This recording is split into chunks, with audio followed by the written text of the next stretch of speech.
Since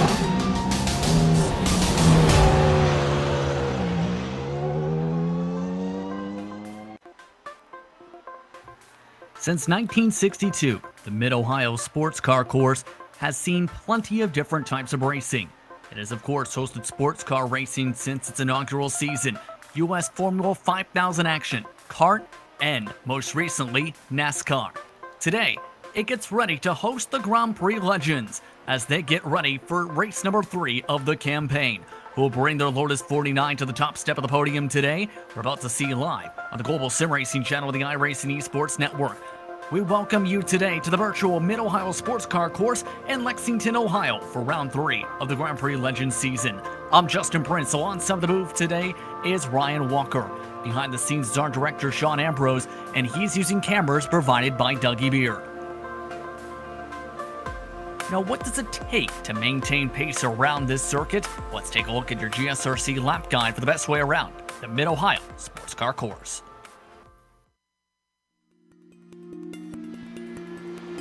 Welcome to the Mid-Ohio Sports Car Course. Located halfway between Columbus and Cleveland, Ohio, this track has become a road racing staple in the Midwest. Despite its name, one of the biggest events of the year here is usually the visit from IndyCar.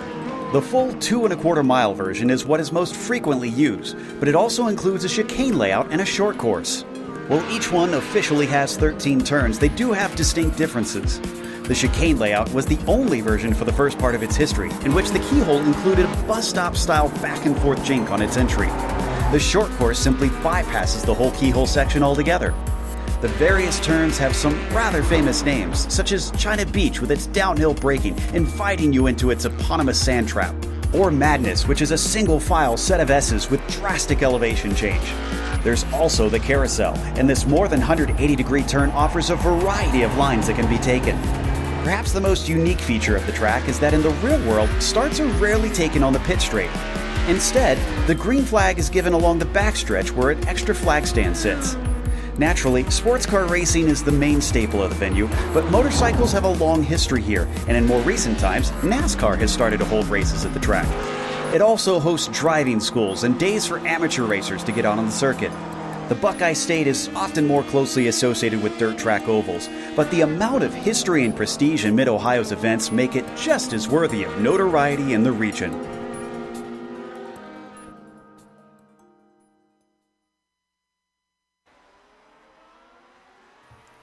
That was a look at your GSRC lap guide around Mid-Ohio. Now let's bring in my broadcast partner today in Ryan. Ryan, what else can you add when it comes to this tough racetrack today? Yeah, this fantastic Mid-Ohio track, one of my favourites on the iRacing service and in real life as well. The length of this fantastic track is 2.258 miles in length, or 3.634 kilometres if you prefer using that. Has 13 turns, and the race pace we're expecting today, by the looks of it, it seems to be the podium will be in the 119s, the top 10 will be, or could be, in the 121s. Good pace should be around 123s. And for new people joining this series, maybe for the first time today, they're probably expected to be round about 131, 130s. So it is a mixture of pace, and by the looks of it, this will be in default weather or in the afternoon. So that's a mixture of pace, and I think it's going to make this race rather exciting. Plenty of drivers just finished up practice moments ago in very hot temperatures, much cooler for today's race. But let's take a look at how the championship's faring, starting with the F1 championship standings. For those who missed the first opening races, Ove Trangerlane starting off with a dominating campaign, back-to-back top step of the podium finishes for the Norwegian driver. Brabo Lennox-Star is in 15 points back in P number 2, with Sebastian Trixier in P number 3. Bill Tyler's up to 4th spot, with Nicola Kochi rounding out the top 5. Keep in mind, with this championship, top points 50, second 45, third step of the podium 40, then 3 points on down to the end of the top 8. Points are scored all the way to 25th on down. Now, Ryan, what can you tell us when it comes to the F2 standings entering today? The F2 Championship is still really close at the moment, and it's all to play for, with Finland's Antti Karanen leading with 53 points, but he's closely followed by David Rossi from the United Kingdom. And then rounded at the top 3 is Germany's Eric Lucko, a further 21 points back, so it's still really close in the top 3. And then rounded out the the positions in fourth place is Andre Schumacher, and joint fourth is Warren Watkins.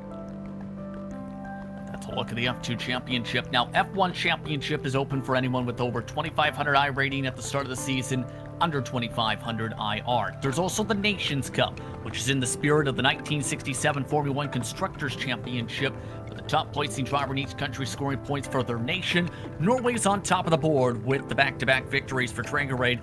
The United States is in second. France, Italy, and the United Kingdom currently round out the top 5. Now, when it comes to the overall race today, Ryan, what can you tell us about what to expect? So this is the third round of a 13-round season. Some people might be thinking, wait, hang on, it's normally a 12-round season, but apparently this season it's a leap season, so we've got 13 rounds instead of 12, and the race length for today is going to be 29 laps, with the setup as always being open, so you're free to make any changes. And regarding the incidents, if you get to 17x, it'll be a penalty, and if you go over 25, you will be automatically disqualified from the race. Very important to stay in between the rumble strips, the pavement, and the white lines today.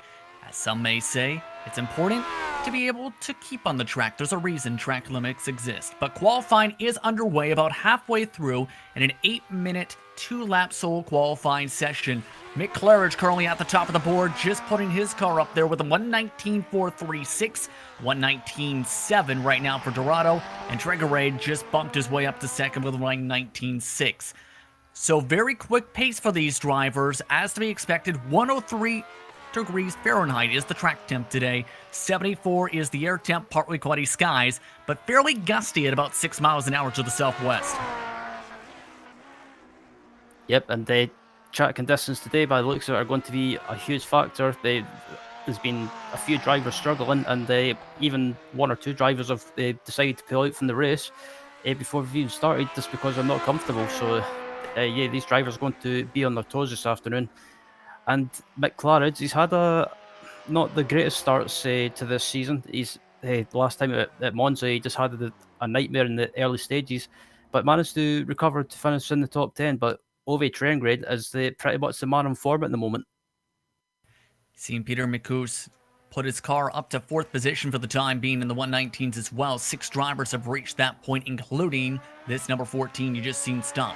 Claridge trying to bump up his time in the last run for qualifying for him, a 119.5. When it comes to Mid-Ohio, for these cars today, how tricky is it going to be in your opinion? How do you see this race flowing for many of these drivers? I think this race is going to be just a matter of, in the early stages anyway, just trying to keep it a chill, just settle down, get into a groove, just see how the race pans out. But I think, like I mentioned, the track temperatures as well and the track conditions are going to be a huge factor. The likes of Ove Traegerade, we know how much he likes to set the car up to oversteer it, and I think with these track conditions, I think this will suit his setup perfectly. Approaching 2 minutes and 30 seconds to go in the qualifying. Taking a look at the 20th qualifier. Andrew Enge currently in that position with a 122.1 as his best time. Currently trying to work for practice laps. Several other drivers looking to also bump up their times at the moment, should note. In terms of the track itself, what are some of the best passing zones for these cars in your opinion today? And what are the most tricky sections for these type of cars? Because mind you, in real life, this class did not race in its specific class. Its predecessor, or follower rather, the Lotus 79, did have a version of it run here. I think the best places to make a move, if you get a good exit on the exit of the final corner or final couple of corners, you could try and make a move into turn 1, but it's a bit risky. But definitely you could make a move into turn 2 and use that camber as well to help you, and also that, the back straight as well. If you get a good run onto there, you could use a slipstream and make a move on someone. But difficult places to make a move, I think definitely the middle and last sector, just because of how tight it is, that especially that twisty section, it'll be difficult to make a move there. So some drivers might try and make a move in the first sector, some drivers might try and make a move in the final sector. So yeah, it'll be interesting to see. Very curious indeed as we take a look at the 17th place qualifier, trying to get some extra practice laps in. This Again, it's a community that brings a lot of encouragement for new drivers to take a chance and run these type of cars. A lot of help being given to many of the drivers in terms of history, background, testing, knowledge on how to drive the track, etc. As mentioned, Andrew Enge in 20th provided the setup for anyone that wanted to run today, for example, that didn't have their own setup. It's going to be interesting to see who can adapt to how this track's going to be and how tricky and slidey this is going to be, because in the terms of Mick Claridge, this will be war. Absolutely, and I would say this is the Lotus 49 community is probably one of the best, probably one of the best, and one of the best up there with the SRF community. Just when it comes to helping each other, it's one of the best, and it's good to see. It's a good camaraderie amongst the drivers as well. They always want to help each other out, and it's a great thing to see. Final moment to qualify, wrapping up as we take a look at the last of the drivers getting some extra experience on their tires, as these drivers are all set to get to the starting grid. Let's take a look at how they qualified for today's race. Mick Claridge on the pole today with a 1:19.4, followed by Ulf Trangerle. Rafael Dorado starts in P number 3 with Peter Mikus in P number 4. Nicola Cocci starts in 5th. Rob Olenek will going to have to start in traffic in P number 6. Antikirian starts in P number 7 with Alessandro Origi starting in P number 8. Bill Tyler starts in 9th, and rounding up the top 10 is Yuri Geiselson. Starting in 11th is Pekka Risto. Alongside him in 12th is David Rossi, with Sebastian Tixier starting in 13th. Antonio Rees starts in 14th with Chris Kamikaze Marakami in 15th. Warren Watkins in 16th. 17th is Telmo Amaral. Emmanuel Pereira in 18th. 19th is Eric Lutko. And rounding out the 20th is Andrew Eng. Take a look at the rest of the starting drivers today as they get ready for today's grid. 34 drivers, one split for today's action. 29 drivers put in qualifying times. Of note, car 34, Trent Bose not able to make it to the starting grid, it appears, for today's round. But again, these drivers all set to go for 29 laps of action around the Mid-Ohio Sports Car Course. Engines are getting ready to get rolling as they wait for the green lights to get today's action ready to go. Just about all the cars now on the grid. Lights are up. Engines are revving. We're underway from Mid-Ohio.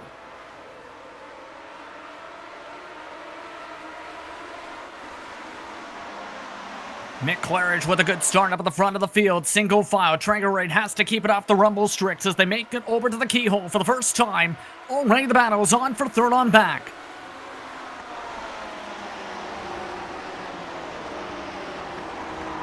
Yep, as all the cars coming to turn 2, and it looks like everyone's made it. Oh, the leader touches the grass as it gets sideways, and oh, that was so close to going off track. What a save by Mick Claridge. That damages up the front nose a little bit. That's contact. Bouncing around. That's Rob Olenek sent off into the sand trap. Got hooked up with the fellow car as the rest of the leaders rolling through. Trangerade now the race leader. Claridge in second. Cocci's up to third. Yeah, that was absolutely mayhem to watch. And this day, unfortunately, Rob Olenek just slightly braked himself, but apart from that, everyone's had no major issues, and at the moment, Ovid Trangerade leading from Mick Claridge. All right, 3 drivers with trouble in this run already, having to go to the pit lane or at the very least get back on the racetrack. But Cocci trying to get on by. Mikus lined up as well. Still lined up is Kirinen. Rounding out that grouping in the lead group on the end of the first lap, Per-EG, as Trangerade leads the first lap of the race. Reminder that timing and scoring is available at GSRC.TV for today's event. And man, oh man, what an opening lap to say the very least to this one. Absolutely, that was just absolutely crazy to watch. And Mick Claridge almost done the same thing and just about spun it into the wall in lap 1, but managed to hold it. But as a replay of the Rob Olenek incident is coming up on your screens now, and this is absolutely nuts to watch. Now take a look. And keep in mind there is a hard braking from the left side that ends up having contact right about here. That sends out all the way bouncing around.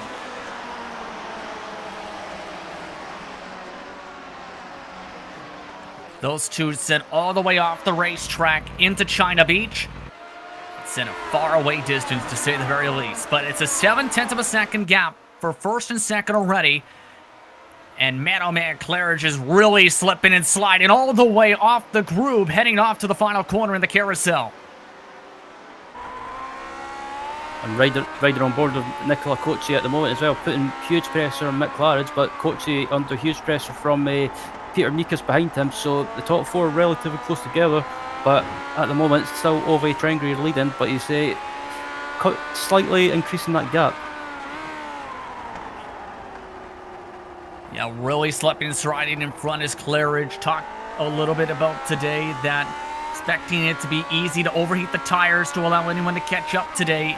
But many drivers were anticipating what could be a fun race because, yes, they're slipping and sliding, but they're having tons of fun trying to hold on to the grip. And these cars are notorious for being a handful as well to get to grips with. And at the moment, Mick Claridge seems to be the one that's struggling a little bit to get to grips with his car, and maybe his setup's not suiting these track conditions at the moment. And maybe as the race goes on, he might be able to get to grips, but at the moment he's just struggling big time, and he's allowing Ove Trengri to pull away, and he's under huge pressure from Cochi and Nikas behind him.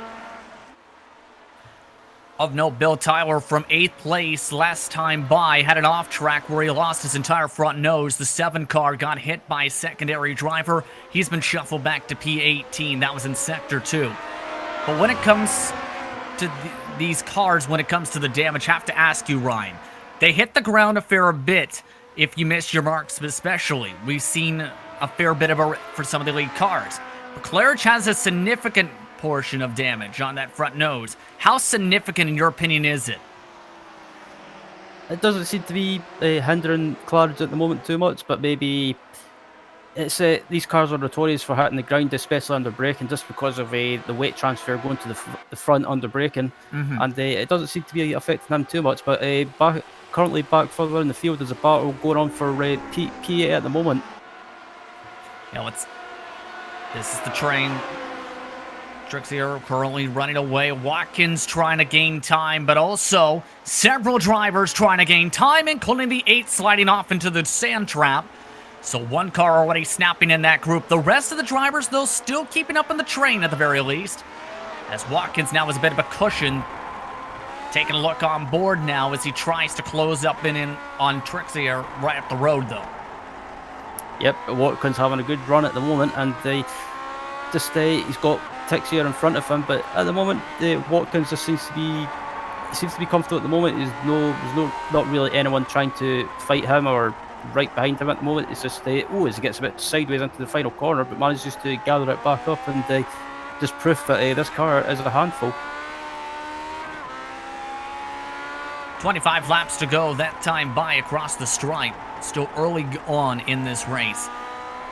What's going through your head at this portion of the event? It's early, yes, but these drivers are already 10 seconds back of the race lead and slipping and sliding. They're losing a second a lap. If it was me, in my mind, I would just be saying to myself, there's no need to start pushing right away. Just settle down, just to see how the race pans out, and don't overdrive. If you start overdriving or pushing too hard, that's when you start making silly mistakes. And at the moment, Watkins is just being nice and calm. He's not doing anything silly.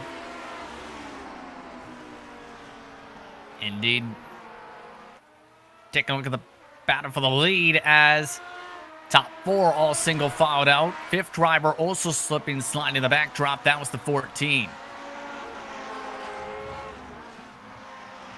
Mikus and Kochi have been scrapping along in these past couple laps or so as well, with some near moments.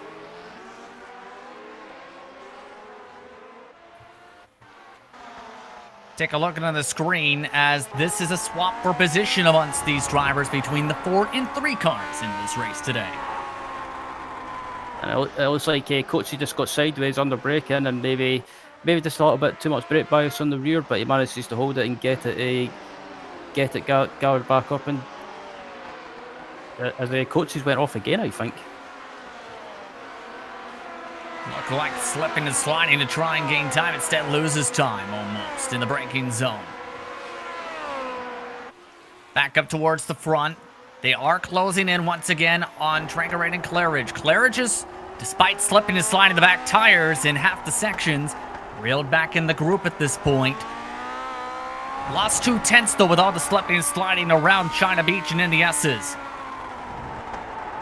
Absolutely, and it looks like Mick's got his head back together, or he's got his head together, and he's managed to close that gap back down to Trangrade. And it seems to be the case with Mick. He seems to fall back a little bit in the early stages, but as the race goes on, he manages to get it together. And he slides it into the final corner yet again. So Mick is absolutely giving this car everything.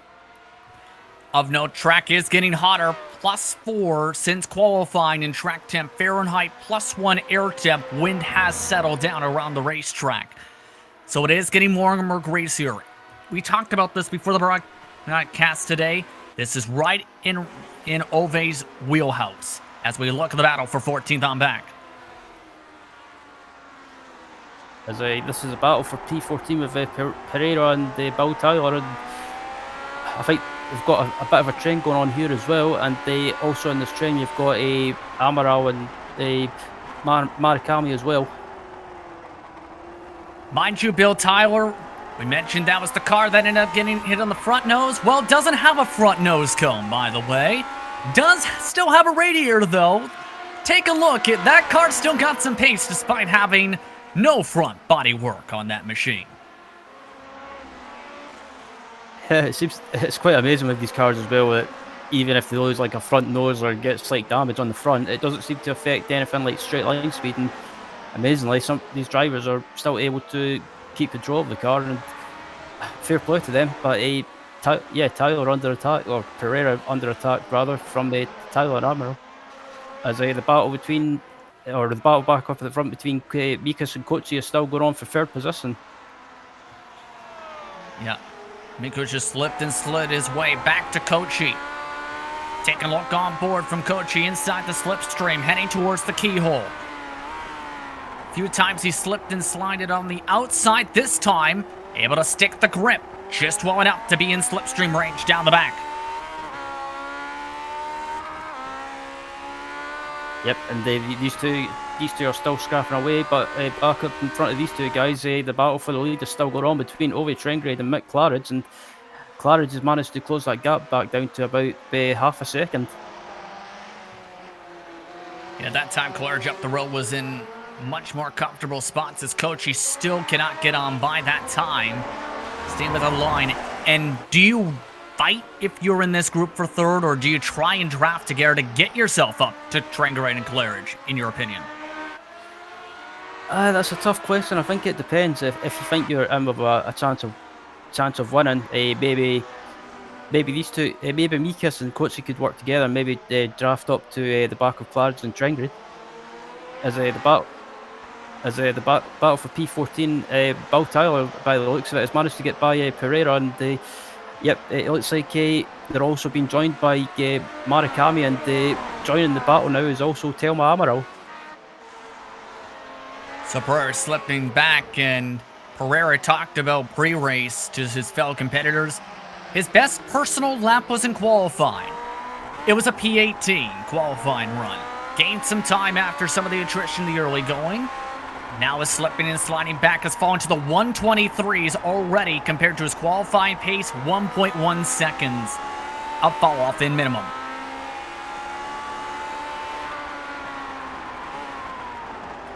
For the race in general, 0.7 of a second of fall off already for Pereira as he gives up the bottom side. There goes the number 8 to take away P15. Yeah, that was a nice move by Chris Marikami. He's seen the gap open a little bit, and took advantage of it and managed to make a move up the inside and get it done. And a great move by Chris Marikami. Marikami now looks to try and reel back in Bill Tyler. Now keep in mind, Bill Tyler, we've seen him without that front nose. Came in today, as mentioned, inside the top 5 in the championship standings early going. Would be one of the lower tier performances of the season for him so far. Scored 25 points last race at Monza.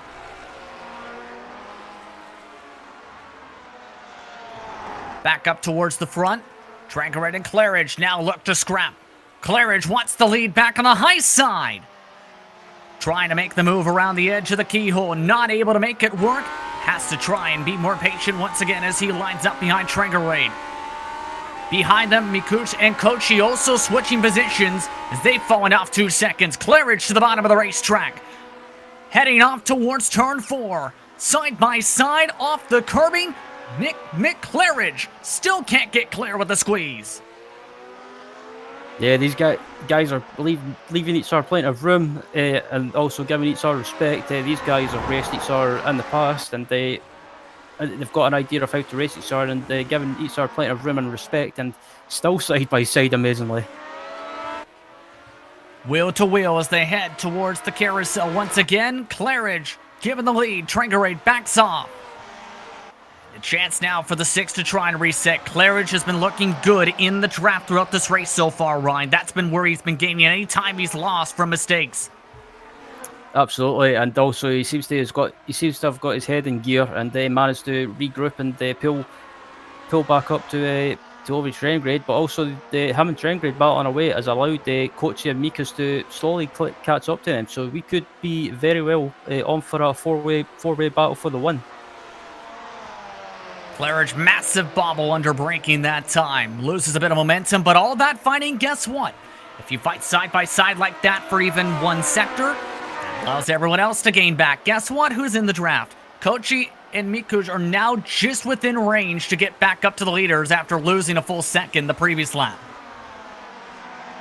Absolutely, and Tranquered, I thought Tranquered would have tried to retake the lead from Claridge, but he seems more than happy to sit behind Mick at the moment. I mean, we're only on the lap 11, I think, and also I think Mick and Tranquered have just realised as well that the Kochi and Mikas are closing up to them as well. So yeah, they can't fight each other too much. Tranquered trying to wheel his way around. Again, to remind you, he's won the first 2 races of the season's campaign. Next passing opportunity once again, the run up to the keyhole as loses a bit of momentum, 4/10 back. Kochi now within 6/10 of the spot. Tranquered, though, the quicker of the 2 by about a 10th. Fastest up the top 4, though, was Kochi. Kochi and Mikuj were both in the 2s. Leaders were in the 4s and 5s as Tranquered not close enough to make a jump. And the battle for P9 as well is going on at the moment between Watkins and Risto, and also we've got behind as well with David Rossi and Eric Luco. So we've got a 4-car battle going on for P9, and as Risto tries to take a look up the inside into turn 1 but can't do it, tries to get a run heading up to turn 2, and tries to take the high line. And the 22, can he make that car stick? Yes! What a pass on the outside. Watkins now lines back up on the draft. Next car behind is Rossi. I mentioned, look out behind them in this grouping.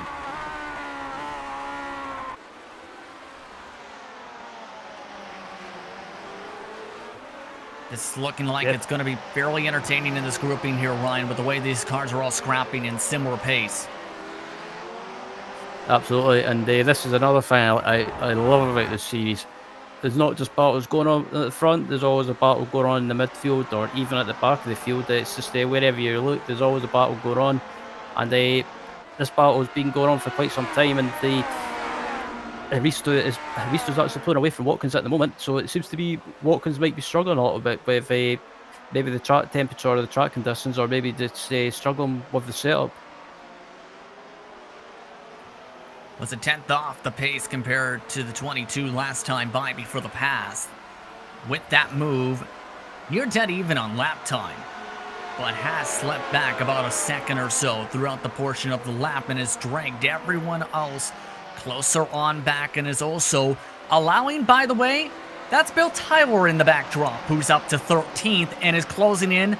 He is running near even pace with the race leaders, mind you, in time.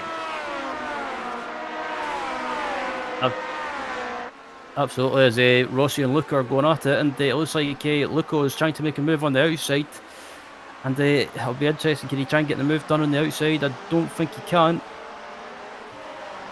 They do have traffic. Rodney Evans trying to let people go. He's now in the middle of this group as well. This could be a bit of a factor, but all this has allowed Rossi to and everyone else to bunch up. Bill Tyler's right up in the back end of these drivers now to try and get back in the top 10. Absolutely. Absolutely. As the battle back up at the front is still going on between Trengrade and the Claridge of Trengrade rather, but they've been joined at the party now by Kochi and Mikas.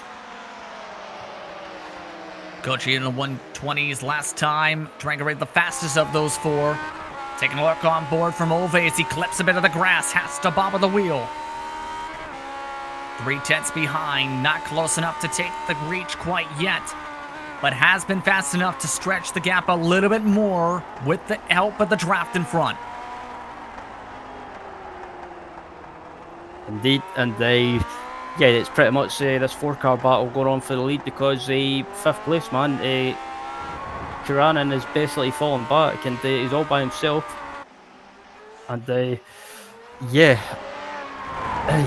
still going at the moment. And actually, look at his pace, he seems to be kind of similar, on the similar sort of pace as the leaders, but just can't do anything about it.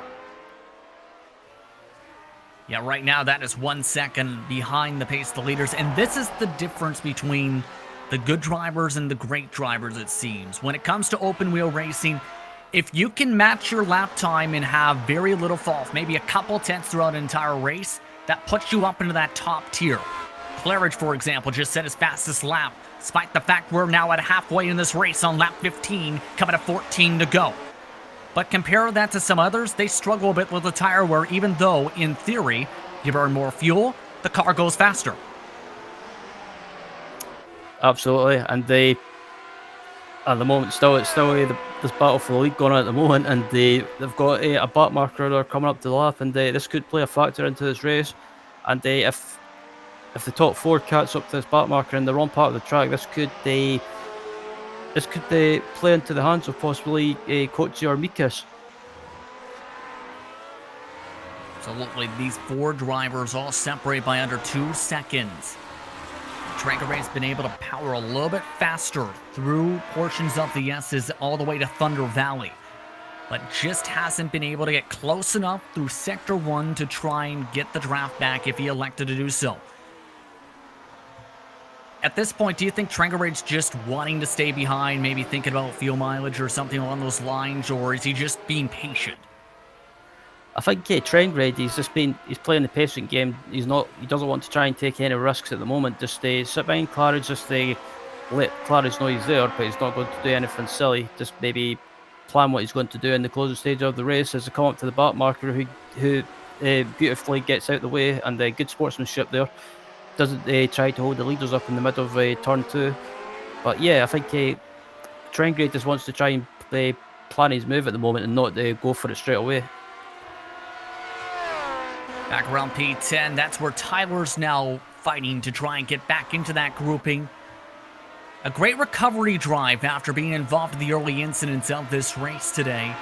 Coming through turn 5 specifically, that's how we lost the front end for those who missed that portion. Just has been flying around this racetrack, it seems, as soon as he got into clean air. Could get up to as high as 8th with the pace he's running at the very minimum. Absolutely, and riding on board with Bill Tyler as well. He's like you mentioned, he's putting on a great drive at the moment after his issues early in the race, and just sitting outside the top 10. By the way, Nicola Kochi did have an off-track. Did have that off-track trying to reach the traffic. It lost some time by about a second, 1.3 to be precise, for the gap between 3rd and 4th. It is now down to a 2-car scrap for the race lead once again between Claridge and Trengrade as we're on as we follow on board with Tyler.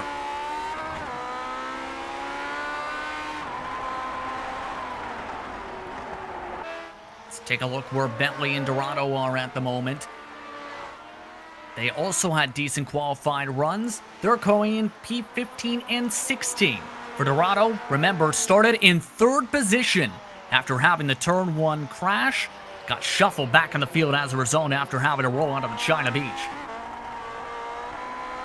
Yeah, I think Raphael would be disappointed by this race as well after finishing in the top 3 at Monza last week, and trying to make a move up the inside turn 1. It just about takes the whole of the inside pit entry there. Using every single piece of the real estate, to say the very least. The recovery continues for the our driver in the incident. Bravo Linux now up to P number 12 after making the pass. Fairly decent damage on that car, but has also still a decent pace to the point where he was only 4/10 off the leader last time by.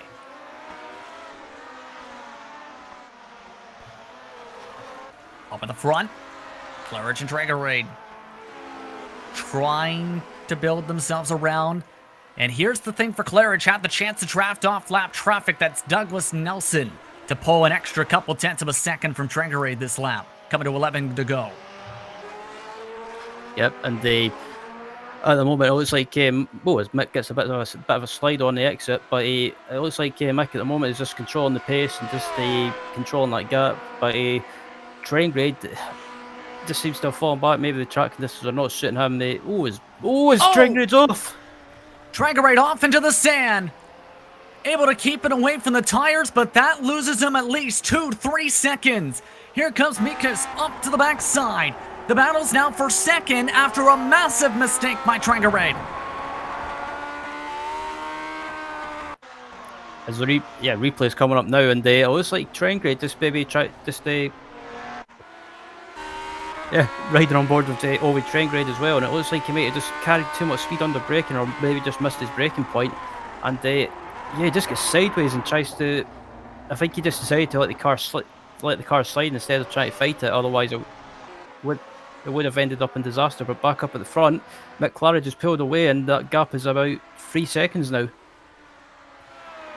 Do you think they can catch back up now? Because Traegerade's now the lead group in what is back to 3 cars in this grouping, because Mikas had to check up to make sure he didn't run over Traegerade. I think it'll be a tough task for Traegerade to catch back up to Claridge. I think Claridge now at this stage of the race just needs to maintain that gap now and just control the pace, like I mentioned. But if Traegerade and Mikas and Coetzee work together, they could possibly catch up to him.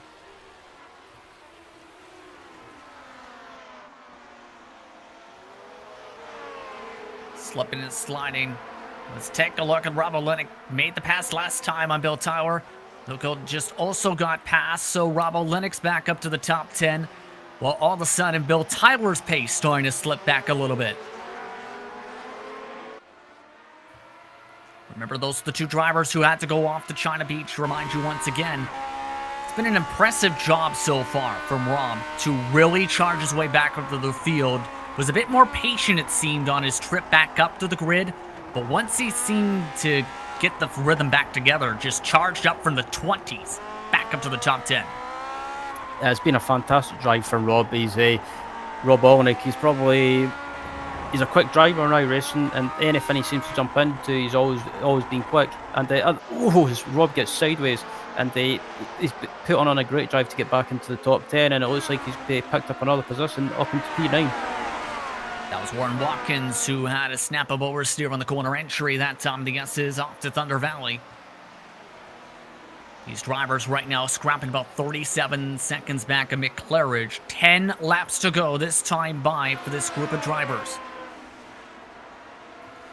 Traegerade, by the way, got shuffled out to P4 as that grouping went on after having some slipping and sliding. Mikush able to make the pass. Then Koshi ended up going side by side before Traegerade gave him the spot going into the carousel. Here's a look at that on the replay. And it looks like Traegerade might have just got a slow exit, and Traegerade tries to stay up the side. Oh, I thought I was going to end up in contact there, and it looks like Traegerade at the moment just seems to be struggling with the car now. Able to drive right by lap traffic against Chris Hengler that went off the racetrack. But it's a bit surprising because as we mentioned, this is normally a race that's in Traegerade's wheelhouse. It almost feels like he's having to saw at the wheel just to make sure the wheels don't slip off into the sand and the grass. Absolutely, and also back up at the front as well. Peter Mikas is quickly closed that gap back down to Mick Claridge. It was round about 3 seconds. Now it's down to about 1.1, 1.2. So I don't. It looks like Mick might have made a mistake. 34 points scored for Peter in the last appearance for him, should know. That was at Okayama International Circuit. Based on what you've seen from Peter and his racing experience, do you think he can close up the gap? If so, how do you think he's going to try and do it, based on what you've seen him do in the past? I think Peter can close the gap for sure. I think he's doing a good job at the moment and absolutely wringing the neck out of that car. And when he catches up, if he does catch up to Mick, I don't think he'll try and go for a move straight away. I think he might just wait and plan his move and just see what happens. And we've still got about 9 laps remaining.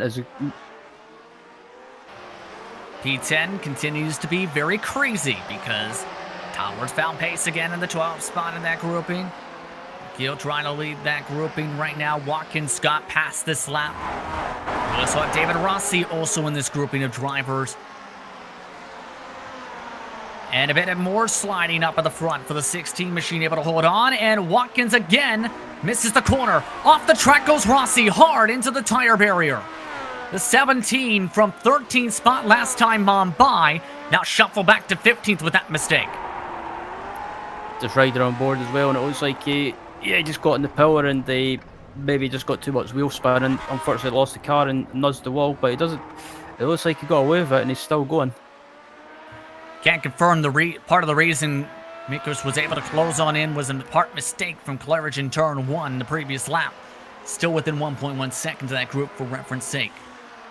Take a peek up towards there. They're coming to 7 to go. And Claridge, what do you think he's thinking at this point, Ryan? Because I don't know if he was expecting to be in the lead at this point of the race compared to what we've seen from Tregoran in the past.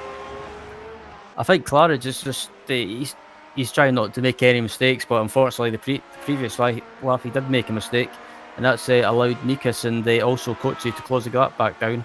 But I think if you're Mick Claridge, you've just got to be not back off too much, but just kind of just make sure you don't do any silly mistakes. Just try and get to the finish, and he's managed to eke that gap or stretch that gap out a little bit to about 1.3 seconds now. But if you're Claridge, you've just got to be very, very careful.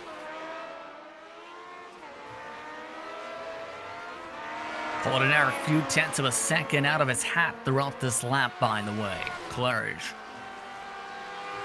As Peter bobbles his way up to the straightaway, in fact, once again off towards China Beach. 2 tenths gain in the braking zone once again. This is where Claridge had struggled early. Absolutely, and it looks like he's managing to find a bit more pace in this middle sector, and they just as he gets a bit tires get sideways. Claridge able to hold on and wheel it. Didn't really lose too much time despite that. My goodness. In fact, he gained time, Ryan. Yeah, I was about to say as well, it looked like he gained time even with that little slide job as well. So he's coming up to some back markers as well, and they manages to get round one of them without any issues. But Peter Mikas just closed that gap back down to about 1 second. As Mikas gets held up actually, turn 1 by a back marker. Yeah, that's Donald Peak trying to stay at the side of the track. This is allowing Trangeray to close in. Battle is now on once again, side by side for second. Kochi on the bottom side. Mikas trying to hold on to the outside. Kochi with more momentum. Trangeray watching behind as well in this grouping. Kochi clear down the back straightaway up to P2.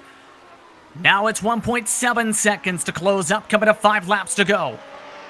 By the way, Trangeray, the last time by, scored his fastest lap of the race in the 6th, 1/1000th of a second off the fastest lap set by Claridge for reference sake. Yep, and Mick Claridge has managed to pull away again a little bit, and while everyone else scratched amongst himself. It's all kicking off in the closing stages, and Trangeray he's on the pace again, and I think by the looks of it, don't rule Trangeray out of finishing on the podium. This is going to get very hectic, to say the very least. Still hectic, by the way, for P10, because they've reached Rodney Evans this time. Evans moving to the left side of the racetrack, out of the way through turn 5.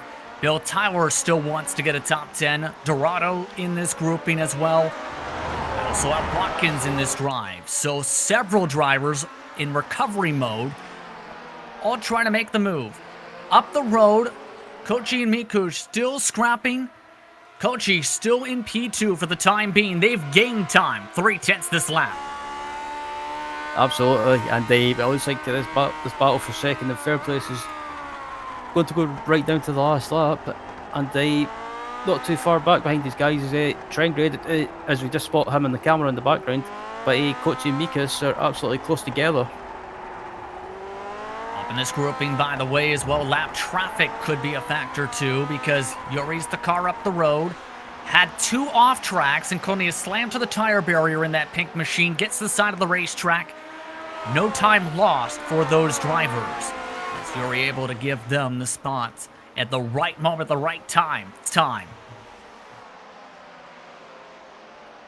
And but by the looks of it, it looks like McLaren is just maintaining that gap again, or maintaining that gap rather, but he's managing just to maintain it, and Kochi and Mikas don't seem to be able to close him down, as they're too busy scrapping amongst themselves. But yeah, I think the person in the box seat at the moment, when it comes to finishing on, or possibly finishing on the podium, is Ove Trengrade if Mikas or Kochi get caught out. More traffic moving to the side of the racetrack there. That's Robert Reynolds letting him on go. Robert Reynolds at this point 6 laps down. 120.2 for these drivers. Later ran a 120.4. As they gain more time to the brakes. P11 on back, still now bunched up. Eric has ran away in the 16. Tyler is now having to hold on. Dorado nearly slams the inside wall with a bobble. Yeah, that was a great save by Raphael. He managed to hold that, and I thought he was going to hit the wall pretty hard, but he manages to save it amazingly. And but he's under huge pressure from Watkins. Watkins wants one of his spots back, trying to dime in the corner this time, down the hillside. Let's take a look on board from Warren Watkins. Actually lost time trying to dime in the corner. Only reaching 177 miles an hour into the braking zone this time with a bit of bobble.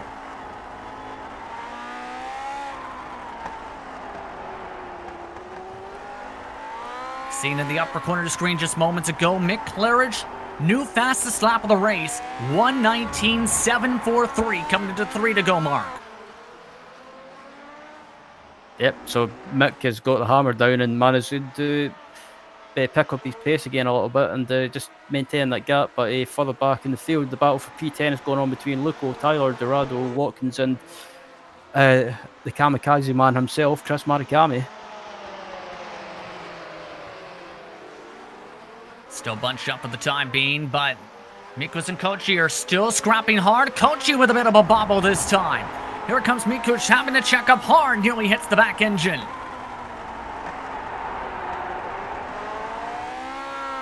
Lap car of Dave Cohen runs off the track to let him go. Trangarade also able to avoid them.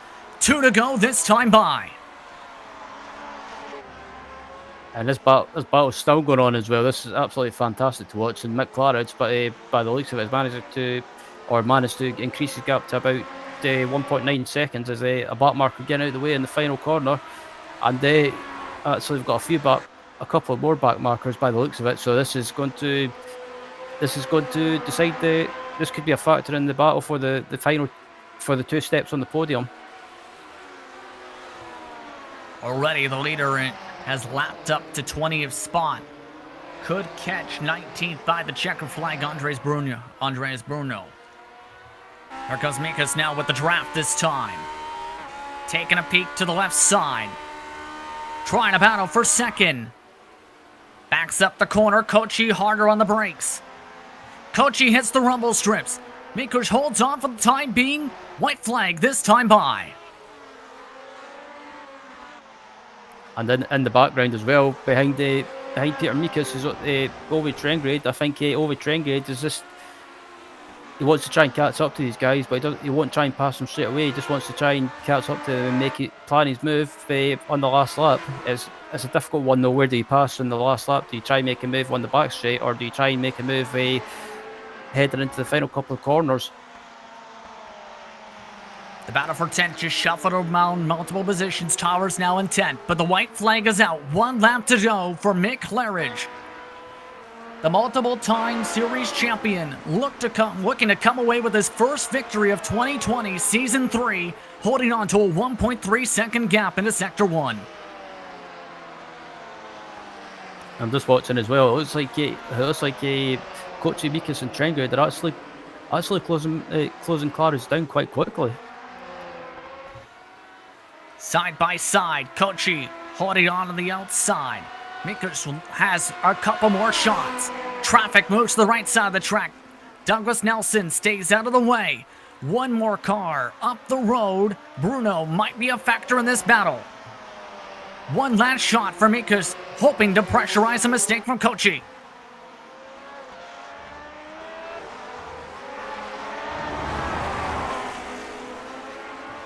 Trangarate also looking to scrap his way back onto the podium. Watching on behind. To the final set of corners. Off to the carousel. Claridge up the track.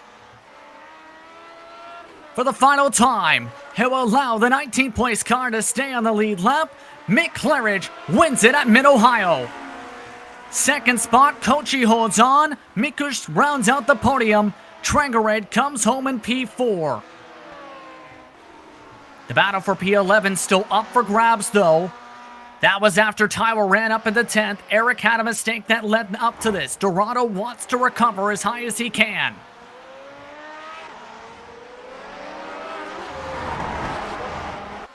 Watkins off the track this lap. His race is done. It's down to these two drivers for P11 on the racetrack. Clip of the grass that time for Eric. His green machine trying to look to stay in the green. +8 on the race. Dorado bobbles. Checker flag. Tyler rounds out the top 10. As the battle for 11 sees the 16 hold on. Dorado comes home in 12th. While Bentley behind them holds on in a battle for 15th to go for a +8 on the race today. One of the biggest movers. Post-race coverage coming up in a few moments. You're watching the Global Sim Racing channel of the iRacing Esports Network, live from the virtual Mid-Ohio Sports Car Course in beautiful Lexington, Ohio. Stay tuned.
sports car course for post-race coverage of the Grand Prix Legends Series.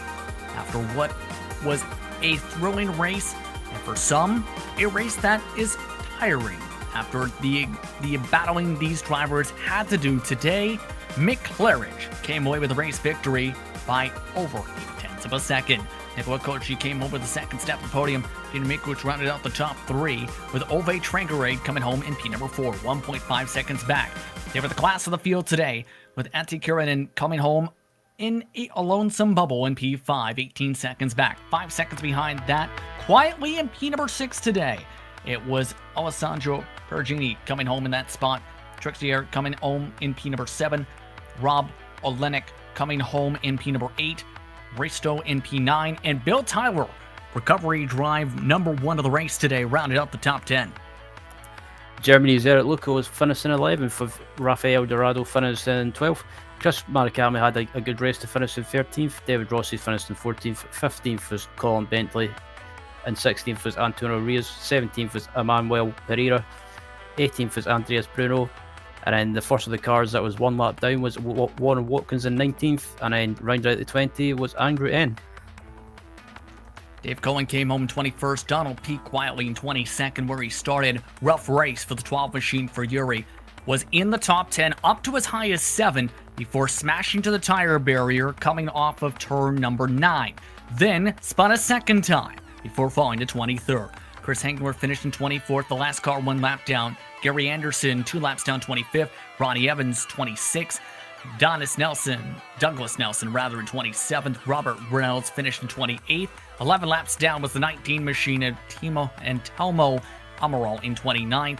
Russell Whitworth also with the 30th position. Sanchez rounded out the grid along with McAravey and Peterson. And as mentioned, Busset did not make it to the starting grid today. But the Ridge came home with his first victory of the season, a multiple-time series champion. How are you feeling after coming home with this victory and a slipping and sliding Mid-Ohio today? Hi guys, can you hear me okay? Yes, we can. Oh, sorry. Oh, wow. Yeah, man, what a race that was. Yeah, it's you said it. It's really slippery out there.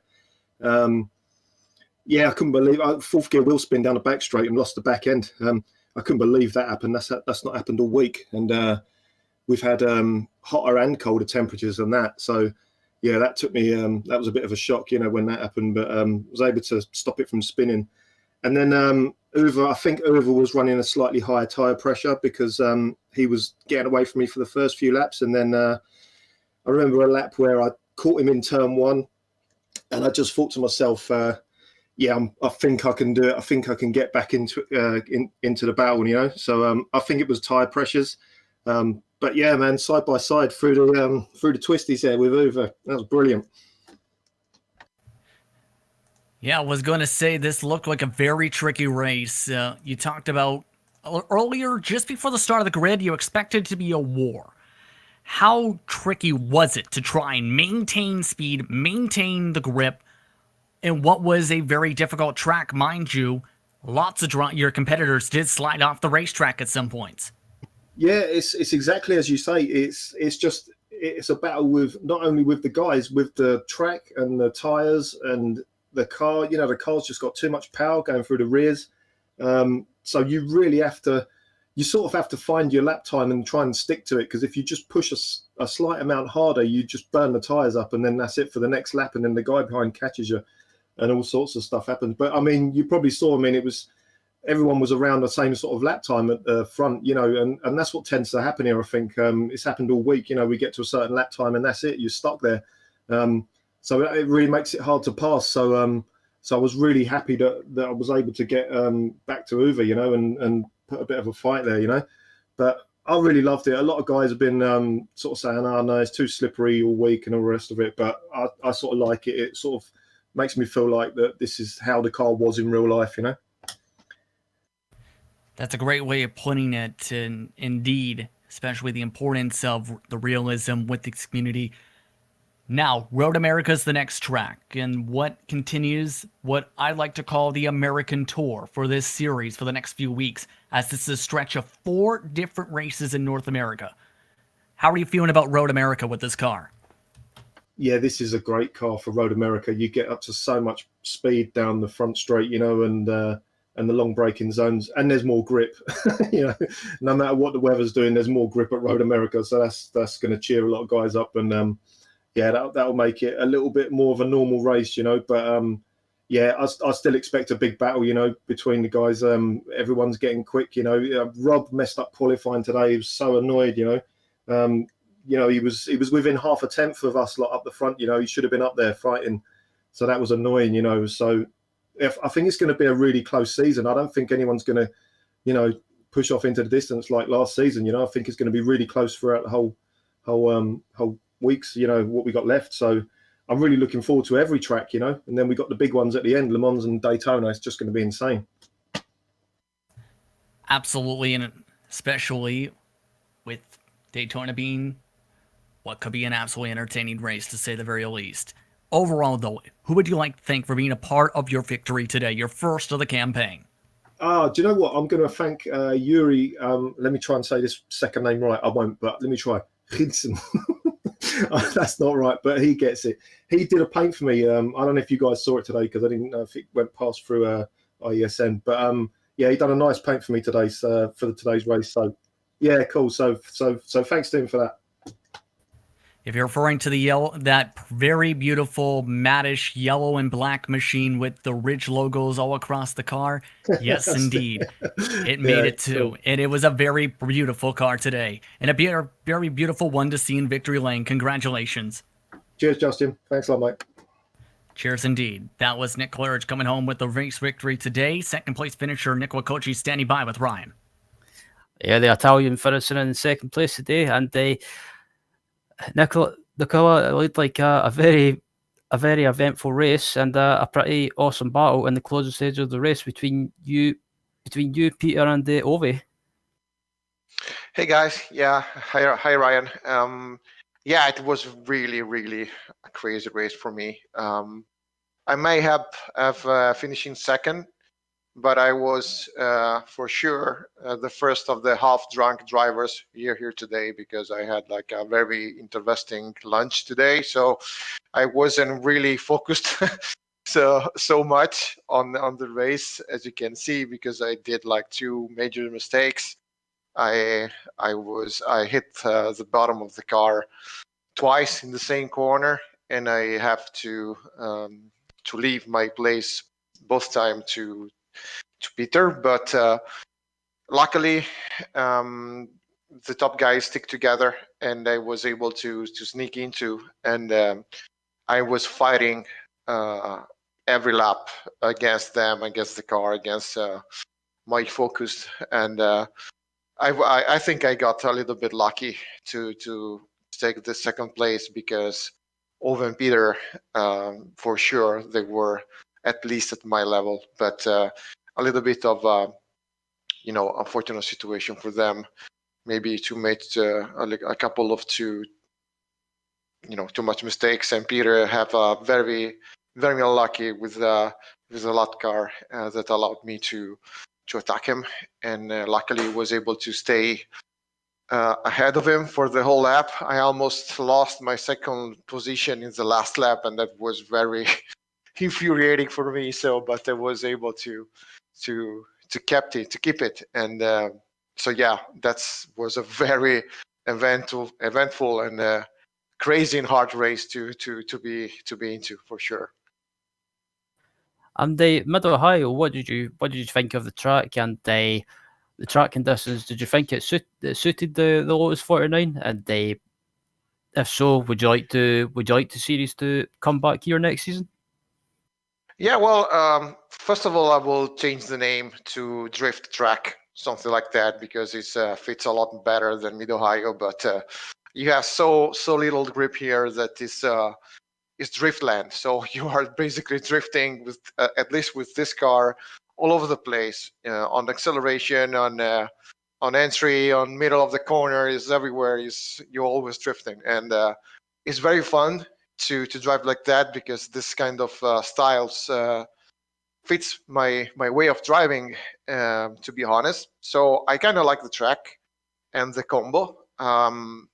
it was the first time that I drove here with the Lotus 49. It was I already had a couple of races with the 79, but it was the first for me for the 49, and I like the track. I like the up and down hills and everything. I like very not flat track in general, and this one is one of them. And it's really fun. It's hard to it's not easy for a large sector of the drivers here, because you have to be pretty have a particular driving style and to be able to control the car doing that.